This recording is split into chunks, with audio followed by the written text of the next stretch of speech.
So, good morning. I'm Nancy Menes po. I'm your student educator from Adventist University of the Philippines. So, today we are going to tackle about the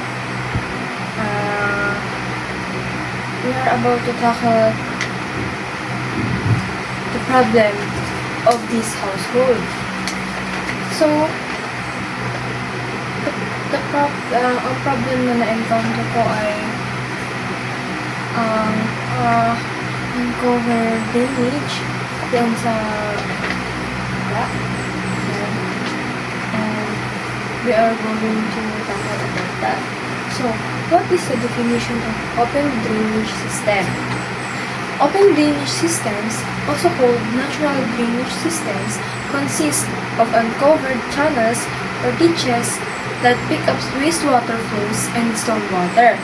Open drainage refers to a series of open channels along the basement walls that allows water to collect and drain to the basement. So, technically, ang open drainage is ito yung mga kanal na nakikita natin everywhere na saan ang mga waterways ng bawat bahay ay doon dumadaan and kapag umuulan doon yung tubig. So, ano ba yung mga disadvantages ng open drainage? First, we have they need regular cleaning and sediment and weeds. Like, kailangan natin siyang i-maintain lagi, lalo na nililinisan, gano'n. Dapat para hindi siya madumi, para hindi siya pamahayan ng mga insekto, ng mga ganyan, at para mabango siya, para hindi siya bumaho. And then we have, if they are not unfenced, they can be dangerous to animals, machinery, and people. So, kapag hindi siya nagbakuran din, kung hindi nabakuran yung kanal, syempre, magiging factor siya para maging factor siya na maging danger ito para sa atin, sa animals, and sa mga sakyan na dumaraan. May pwede silang mga hasakyan, pwede silang mahulog. Hindi kaya kapag sa isang tao, halimbawa, naglalakad siya, tapos bigla siya natumba, hindi din siya sa kanal. And then, animals. And then, kapag may pakod naman, syempre, extra difficult siya para linisan. And then, kapag isa sa mga advantages niya ay kapag lumalim and kapag hindi siya nami-maintain, gaya ng mga kanal na nabuo lang ng lasa lupa, ganyan, na nadaanan nila, pwede siya maging deep at parang wide, lumawak. And then, syempre, nakakapag-encourage din yung kanal ng mga seasons. Syempre, doon namamahay yung mga lamok, yung mga langang, doon din sila nag-itlog. So, ayun yung mga disadvantages. Pero, meron din lang siya advantages. Halimbawa, cost. Siyempre, kapag open drainage siya, hindi kayo gagastos ng pera para takpan yun. And then, hindi kayo gagastos ng pera para takpan yun o mag-bumili ng pipe, mapalipad ng tubig. And, syempre,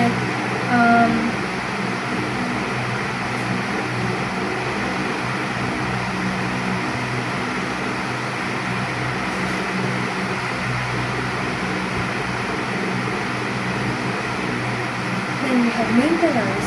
Because they are open in design, syempre, itong mga drainage system na to, ay hindi kailangan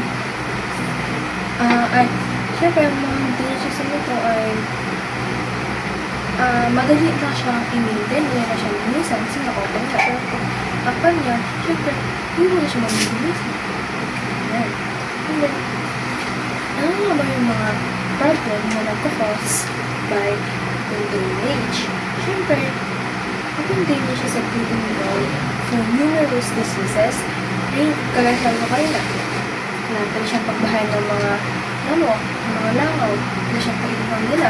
Mas marami, madami sila.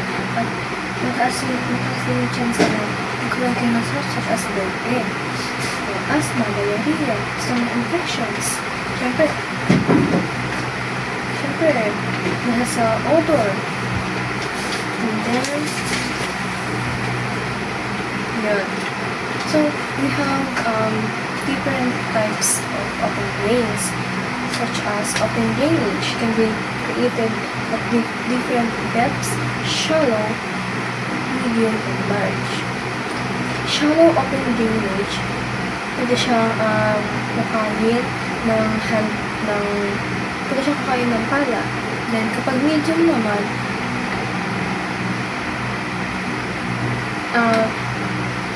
kapag medium naman siya, isang 1 foot to 1 meter deep. Then, kapag large open drains naman, malawak. At malalim siya ng ilang metro. Then, kailangan, para makita ito, kailangan ng excavator o bulldozer para makakreate nun. Then, humps and hollows. In this type of drainage system, parallel humps are shaped into the surface with hollows in between them. The humps help to shed excess moisture, which is collected in the hollows that serve as shallow surface drains. And then,